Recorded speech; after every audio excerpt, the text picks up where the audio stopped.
The diving community calls this pair the Splash Gordons, but ironically, they are known more for the splashes they don't make.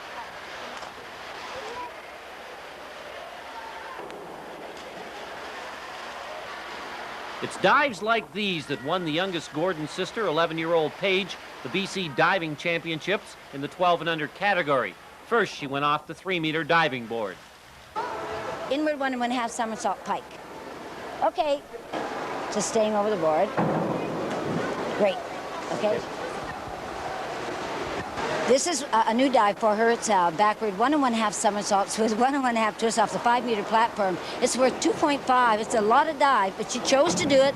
Now you see as she comes off really, really loose in the legs because she tried to twist too early. She really has to push. She's little. Let's see, she stayed fairly straight, and that was better than the previous one. She has to get a little bit more somersault, but it'll come with lots of practice.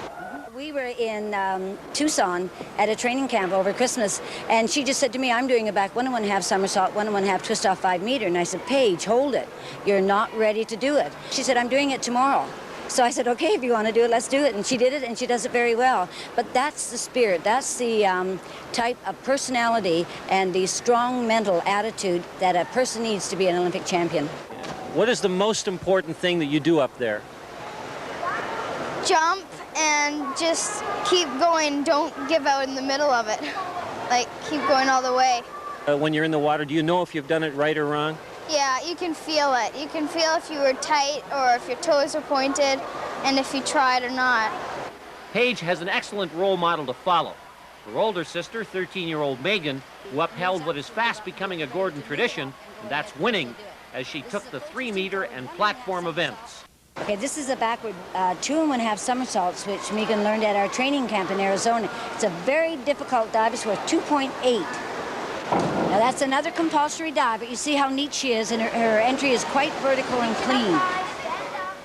What is your coach telling you, and what are you thinking about in order to complete your moves? Well, I'm thinking of being really tight, right, and getting a good entry. And I just do whatever Irene tells me to do, and I really concentrate, because when you're up that high, you can't really make any mistakes. The Splash Gordons' parents have played a major role in inspiring their children. Look for an all-around coaching situation where the coach not only technically is good, but also knows how to handle the youngsters.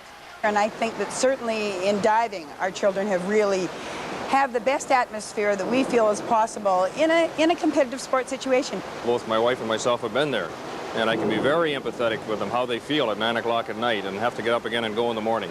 And you can be encouraging, rewardingly encouraging in that respect.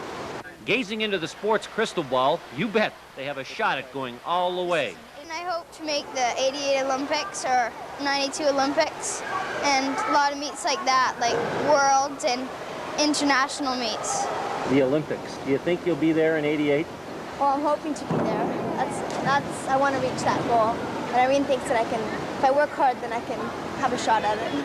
They have it all: parent support, an excellent coach, the work ethic, and most of all, the enthusiasm and the desire. Now only time will tell if the Gordons will make the same kind of splash in the bigger national and international pools. Robbie Robertson, TSN, Vancouver. Have you ever had a spat with a brother or sister? I know I have. Now just imagine if you actually had to compete with that brother or sister for a spot on a national team. Talk about adding fuel to a fire. Meet the Gordon sisters. They're both vying for spots on the Commonwealth Games diving team. They're great gals, bubbly, effervescent. The only way I could tell them apart at a glance was by the hair. Megan is the blondie and Paige is the fiery redhead. Megan winds up second on the women's tower, but it's her younger sister Paige who once again claims the spotlight with a victory and a gold medal. It starts at about 5:30 in the morning, 5:45, depending on how tired we are. Nice and tired this morning. A lot of people just think diving's, oh, what goes into it? You know, you just kind of jump off the tower. Oh, it looks like so much fun. It's not that easy. We make it look easy. And when we first arrive, we stretch and do a short little warm-up. Nice shoes. And then we usually start with a set of stomach exercises. There's about 300-400 sit-ups that we have to do, but they're all diving related. Well, we train 4 mornings a week and every day after school, and we have Sundays off, so it comes out to about 23 hours a week of training. As any sport, you know, it takes a lot of time and a lot of effort. During training, it's difficult sometimes. You get in these points, you're like, what am I doing? I'm so tired. You know, why am I up at 5 o'clock in the morning? But when you're doing it with someone, it's a lot easier too, because you can push each other, and it's just a lot of support. Okay, 2.5. Back 2.5 fight. Paige is probably one of the hardest workers I have ever known. And I think that's really good. She really motivates me. She's doing a back 1.5 somersault with 2.5 twists. A nice dive by Megan. When I finish my morning workouts, I have to get a coffee. It's extremely important for my day. It just kind of gives me that extra jolt I need. So don't you have those beepy things on it? No, we don't have them. But anyway. I love to do things that are completely different. I like to relax. I like to just forget. I like to go to movies. I like shopping. I like playing pool with my friends or just hanging out, going for coffee, going for dinner. I always try and make sure I can balance my school life with my social life and my diving life. Maybe Sunday night. Oh, she blocked my view.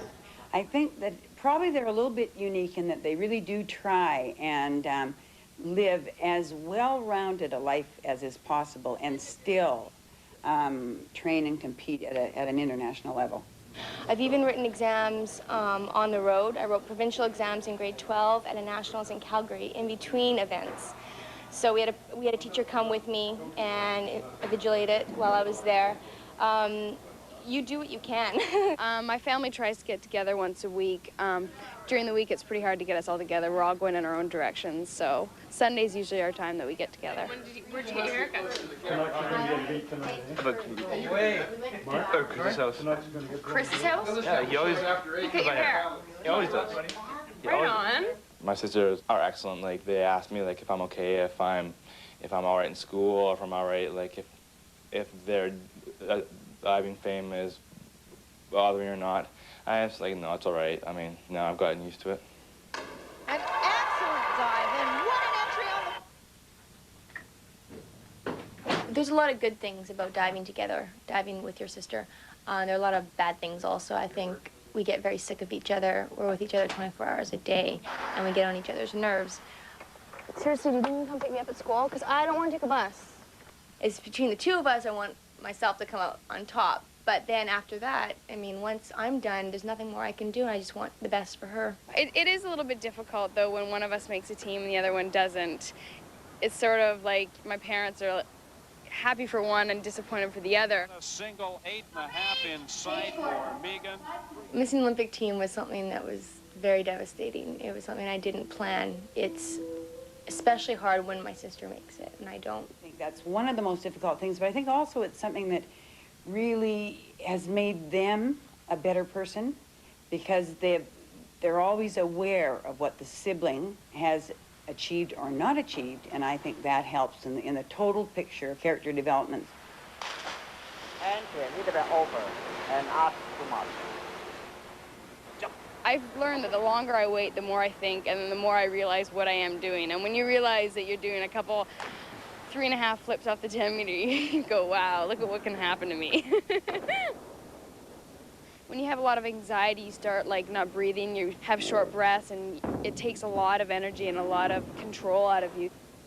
So the diver who's perched up on the tower, 33 feet up in the air, when they start to think, gee, I might miss this dive, inevitably what they create is an increased probability that they're going to miss the dive. When I'm up there, I try and clear my mind so that I'm really focused and thinking about maybe 1 or 2 things instead of thinking about the entire dive. A very good dive. I mean, the mind in diving is 90% of what you're doing. You can be a great diver and get into a competition, and you can all of a sudden have anxiety that will just ruin your performance. Sometimes you kind of, I guess, oh, I wish I could be normal for a day. Why do I have to go to the pool and train? But you got to realize that you're only doing it for yourself. I'm the one that chose to do this. I'm the one that benefits from it. Yeah. It's all worth it. When you have a good competition, good results, you realize that you don't wish you had done anything differently.